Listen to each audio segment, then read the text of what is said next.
آج انشاءاللہ تعالی ہم سورۃ الاعراف کی آیت نمبر 85 پڑھتے ہیں اور اس کو سمجھنے کی کوشش کرتے ہیں۔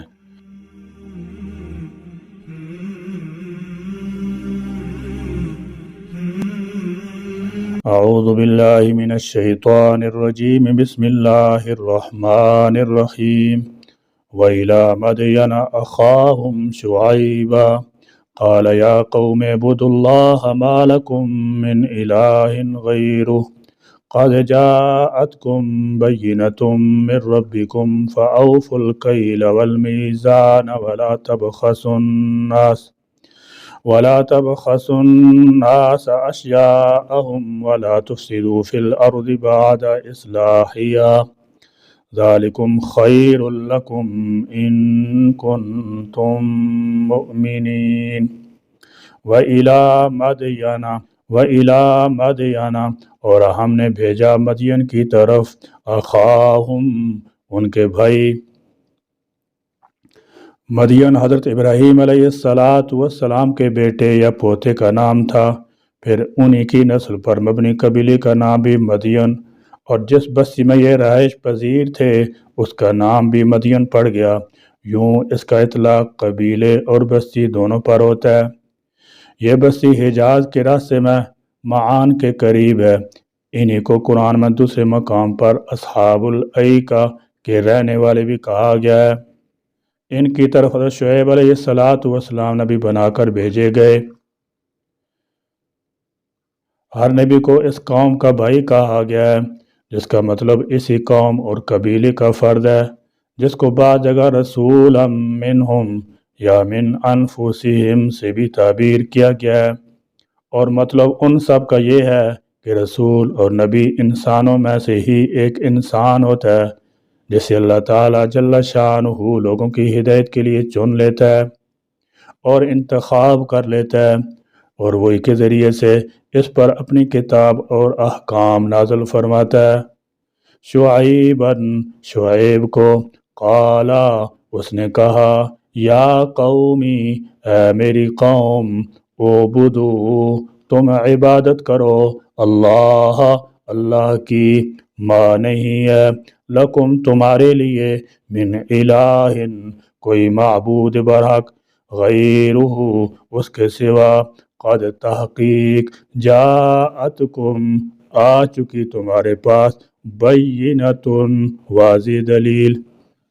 آپ نے قوم سے فرمایا قد جاءتکم بینۃ من ربکم، تحقیق تمہارے پاس تمہارے رب کی طرف بینہ نشانی یا معجزہ آ گیا ہے۔ اللہ تعالیٰ جل شانہ نے ہر نبی کو کوئی نہ کوئی معجزہ یا نشانی عطا کیا ہے، جسے بینہ کے لفظ سے تعبیر کیا جاتا ہے۔ اس مقام پر حضرت شعیب علیہ السلام کی کسی خاص نشانی یا معجزے کی نشاندہی نہیں کی گئی، تاہم آپ کو بھی اللہ نے کوئی نہ کوئی واضح نشانی ضرور عطا کی ہوگی، جس کے متعلق فرمایا کہ تمہارے پاس تمہارے رب کی جانب سے کھلی دلیل آ چکی ہے۔ بعض فرماتے ہیں کہ بینہ کا لفظ حکم اور دلیل پر بھی بولا جاتا ہے، اور بحیثیت نبی اللہ تعالیٰ نے آپ کو کئی احکام اور دلائل دیے جن کی طرف یہاں پر اشارہ کیا گیا ہے۔ بینہ کا لفظ خود نبی کی ذات پر بھی بولا جاتا ہے۔ نبی کا قول فعل اور عمل سب بینہ ہوتا ہے، لہذا ہو سکتا ہے کہ یہاں پر بینہ سے مراد خود حضرت شعیب علیہ السلام کی ذات ہو۔ اس کے علاوہ بینہ کا لفظ نبی کے چہرہ اور آواز پر بھی بولا جاتا ہے، اور کوئی خاص معجزہ مراد نہ بھی ہو تو بہرحال اس سے نبی کی ذات مراد ہو سکتی ہے۔ من ربکم تمہارے رب کی طرف سے فاوفو پس پورا کرو الکیلا ناپ والمیزان اور تول کو ولا اور نہ تبخسو تم کم کر کے دو الناس لوگوں کو۔ دعوت توحید کے بعد اس قوم میں ناپ تول میں کمی کی جو بڑی خرابی تھی اسے منع فرمایا جا رہا ہے، اور پورا ناپ اور تول کر دینے کی تلقین کی جا رہی ہے۔ یہ کوتاہی بھی بہت خطرناک ہے، جس سے اس قوم کی اخلاقی پستی اور گراوٹ کا پتہ چلتا ہے۔ جس کے اندر یہ ہو، یہ بدترین خیانت ہے کہ پیسے پورے لیے جائیں اور چیز کم کر دی جائے۔ اور چیز کم دی جائے۔ اس لیے سورہ مطففین میں ایسے لوگوں کی ہلاکت کی خبر دی گئی ہے۔ یعنی ناپ تول میں کمی یہ بھی ہے کہ تولتے یا ناپتے وقت کمی کر کے کم چیز دی جائے۔ کمی کی ایک صورت یہ بھی ہے کہ کام کے لیے جو اوقات مقرر ہوں ان میں کمی کر دی جائے، یا کسی چیز کے لیے جو معیار طے ہوا ہے اس سے کم معیار کی چیز فراہم کی جائے۔ اشیاءہم ان کی چیزیں، ولا اور مت تفسدو تم فساد کرو۔ فرمایا ولا تفسدو فی الارض بعد اصلاحہا، نہ فساد کرو زمین میں اس کی اصلاح کے بعد۔ حضرت شعیب علیہ السلام کی یہ تقریر اس زمانے کی ہے جب ان کے ارد گرد ہر طرف فساد ہی فساد تھا، مگر یہاں پر بعد اصلاحیہ سے ظاہر ہوتا ہے کہ پہلے زمین میں بالکل امن و امان تھا اور اس کے بعد فساد کا بازار گرم ہوا۔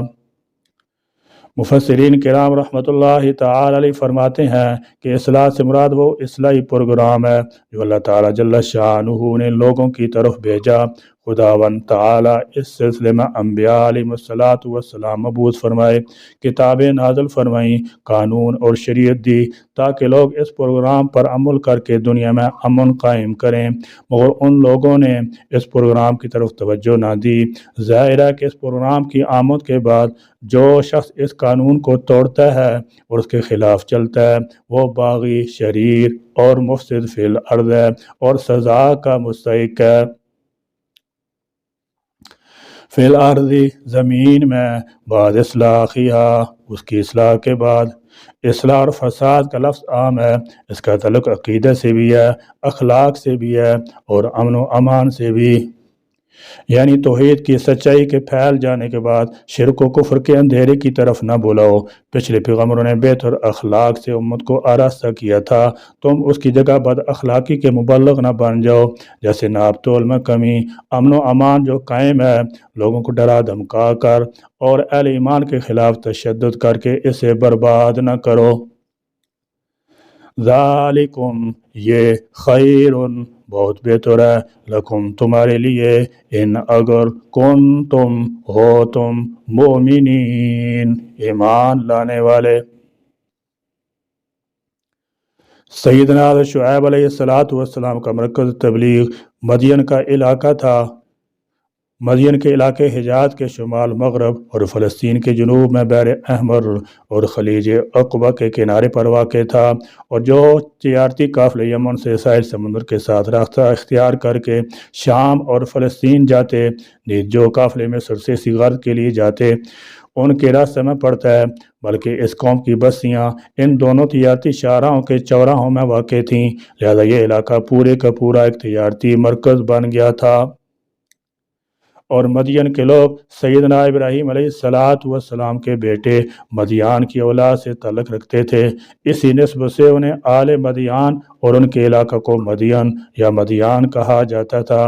یہ لوگ دین ابراہیم علیہ السلام ہی کے متبع ہونے کا دعویٰ رکھتے تھے، مگر مرور زمانہ کی وجہ سے ان میں بھی کئی اعتقادی اور اخلاقی بیماریاں پیدا ہو چکی تھیں۔ اعتقادی خرابی میں سب سے بڑی خرابی تو شرک ہے، جو اکثر اقوام میں پایا جاتا رہا ہے، اور شرک کا اصل سبب اللہ کی حقیقی معرفت سے جہالت ہوتا ہے۔ اور دوسری اخلاقی بیماری یہ تھی کہ اپنے تجارتی کاروبار میں ہر طرح کی ہیرا پھیریاں کرتے تھے، جھوٹ بول کر مال بیچنا، کسی کی مجبوری سے فائدہ اٹھانا اور کسی کو دیتے وقت کم دینا اور لیتے وقت زیادہ لینا، غیر تجارت میں ہر طرح کی بددیانتی کرتے تھے۔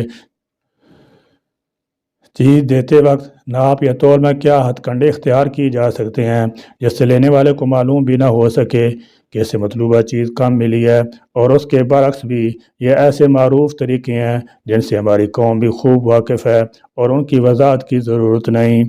یہ وہی سیدنا شعیب علیہ السلام ہیں جو سیدنا موسیٰ علیہ السلام کے سسر تھے، اور 10 سال تک سیدنا موسیٰ علیہ السلام کی تربیت میں رہے تھے۔ آپ پہلے نبی ہیں جو سیدنا ابراہیم علیہ السلام کی وفات کے تقریباً 600 سال بعد، یعنی تقریباً 1500 قاف میم میں اہل مدین کی طرف بھیجے گئے، چونکہ یہ لوگ اپنے آپ کو سیدنا ابراہیم علیہ السلام کی دین کے پیرو سمجھتے تھے، لہذا سیدنا شعیب علیہ السلام نے انہیں مخاطب بھی اسی بات کا لحاظ رکھتے ہوئے کیا اور فرمایا کہ تمہارے پاس واضح دلیل یعنی سیدنا ابراہیم علیہ السلام کے صحائف یا تعلیمات تو آ چکی ہیں، پھر تم کیسے شرک میں مبتلا ہو گئے اور یہ تجارتی لین دین میں دغا بازیاں کیوں کرتے ہو اور اللہ اور اس کے بندوں دونوں کے قوت تلف کر کے فساد فی الارض کا موجب بن رہے ہو۔ یا اللہ ہمیں وہ دل و دماغ عطا فرما دے کہ ہم ان قرآن نصائح سے عبرت حاصل کرنے والے ہوں اور ہم اللہ اور اس کے رسول پاک کے احکامات کو دل و جان سے ماننے والے اور ان پر یقین رکھنے والے ہوں، کافروں اور مغضوب قوم کی اس خصلت سے کہ وہ اپنے نبی کی نصیحتوں کا کوئی اثر نہ لیتے تھے۔ اللہ تعالی ہم کو اور تمام امت مسلمہ کو محفوظ فرما اور ہم کو ہر طرح کی نافرمانی سے بچا، آمین۔ وآخر دعوانا الحمدللہ رب العالمین۔